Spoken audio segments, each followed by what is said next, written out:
Hi. Howdy. So let's say hypothetically there's a young man here who is dating a young woman who tends to lean very far left.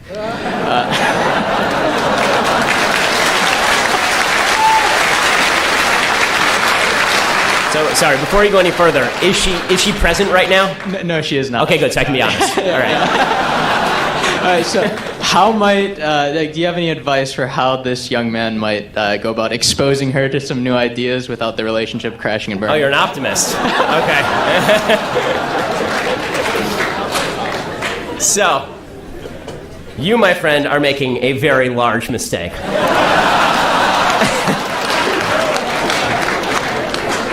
I'm sure she's wonderful. I'm sure she's supremely attractive. I'm sure all of those things. It depends what the relationship is for. Are you in it for marriage, or like you actually have to give me like what's the end goal here?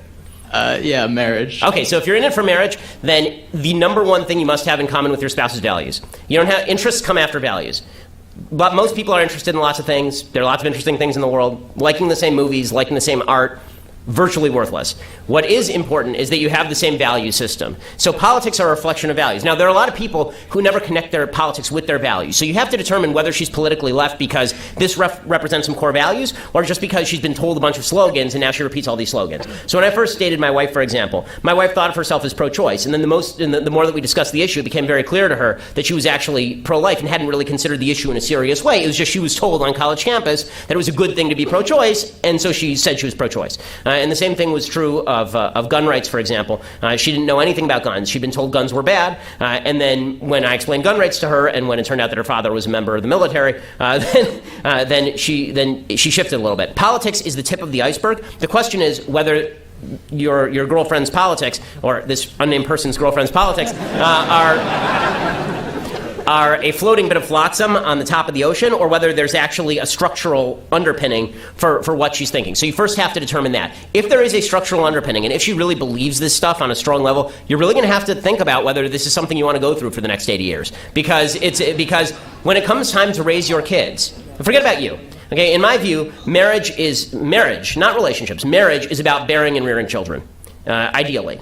Right? My wife and I have 2 children. That is the end goal of marriage. That is the telos of marriage. Marriage was created so that we could bear and raise our children. And that means that we have to have very similar perspectives on how we want to raise our kids. Now, if you want to raise your kid with traditional ideas of virtue and decency, and she wants to raise your kids with traditional ideas of multiculturalism, for example, then and all cultures and all opinions being equal, all behavior being equal, this is going to be a real conflict when it comes time to parent your kids. So you have to ask yourself 2 questions. 1, is she movable?